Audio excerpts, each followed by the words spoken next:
ఒక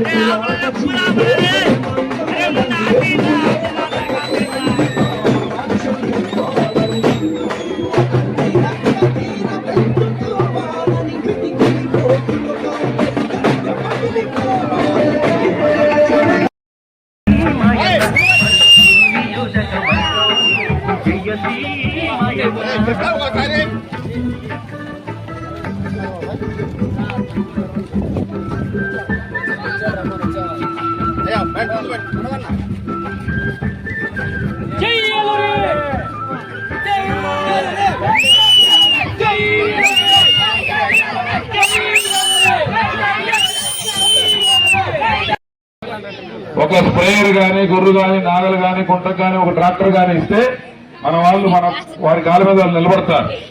10 రూపాయల ఆదాయం వాటి ద్వారా కూడా వస్తుంది. కాబట్టి అవన్నీ ఇప్పుడు లేవు. మనం వచ్చాక, మన ప్రభుత్వం వచ్చాక అవన్నీ చేసుకుంటామని చెప్పి ఈ సందర్భంగా తెలియజేస్తా ఉన్నా. అలాగే ప్రతి రైతుకి 20,000 రూపాయలు ప్రతి సంవత్సరం పెట్టుబడి సహాయం కూడా చేయడం జరుగుతుంది.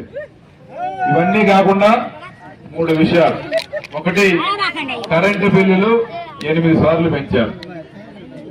అలాగే గ్యాస్ ధర పెరిగింది, పెట్రోల్ ధర పెరిగింది, ఆటో ఛార్జీలు పెరిగినాయి. కానీ కూలి మాత్రం పెరగల. ఏదో సంవత్సరంలో 1 నెల 2 నెలల్లో ఒక డిమాండ్గా 500, 600 వస్తే సంతోషపడుతున్నాం. 12 నెలలు మాత్రం ఖర్చులు అయ్యే ఉంటున్నాయి.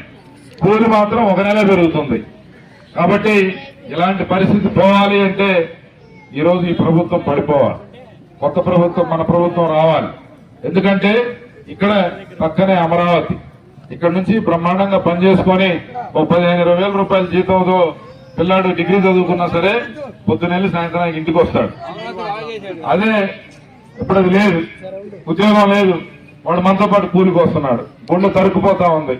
ఎందుకంటే కష్టపడి సంపాదించి తిని పిల్లల్ని చదివిస్తే వాళ్ళు ఈరోజు రైతు కూలీలుగా మనతో పాటు చేస్తా ఉన్నారు. పిల్లాడికి బాధగా ఉంది, తల్లిదండ్రులకి భారంగా ఉంది. కాబట్టి ఇలాంటి పరిస్థితి పోవాలంటే మన దగ్గర కూడా ఉద్యోగాలు రావాలి, పరిశ్రమలు రావాలి, చదువుకున్న పిల్లలకి మంచి భవిష్యత్తు ఇవ్వాలి. అలా ఇచ్చే పరిస్థితి ముఖ్యమంత్రికి లేదు. కాబట్టి ఈయనంతా కూడా కబుర్లు, కథలు, కాలక్షేపం చేస్తూ 5 సంవత్సరాలు వెళ్ళబుచ్చాడు. ఏడ కనపడలా, 5 సంవత్సరాలు జనాల్లోకి రాలా. అయినా సరే ప్రజలని ఏమార్చి మళ్ళా ఓటేయించుకోవాలనుకుంటున్నాడు. మీరందరూ కూడా ఆలోచించండి. మీకు దగ్గరలో ఉంటా, అందుబాటులో ఉంటా. ఇప్పుడు మన మీద పోటీ చేసేది ఎవరమ్మా?